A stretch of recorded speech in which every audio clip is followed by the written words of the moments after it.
بسم اللہ الرحمن الرحیم۔ شروع اللہ کے نام سے جو بڑا مہربان اور رحم کرنے والا ہے۔ امام جعفر صادق علیہ السلام کی خدمت میں ایک عورت آ کے پوچھنے لگی، اے نواسہ رسول، وہ کون سی عورت ہے جو نیک اعمال بھی کرے، عبادت بھی کرے، پھر بھی اللہ کی لعنت برستی ہو اس پر؟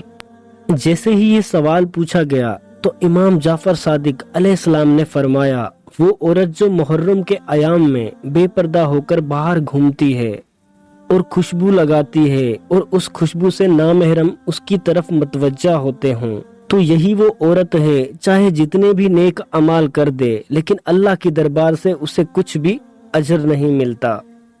محرم کی حرمت کے لیے عورت کا پردہ دار ہونا بہت ضروری ہے، کیونکہ جو عورتیں محرم کے مہینے میں بے پردہ ہو کے گھومتی ہیں تو اللہ اس کے مقدر میں دوزخ لکھ دیتا ہے، اور یوں وہ دنیا میں رہ کر بھی دوزخ کی حقدار بن جاتی ہیں۔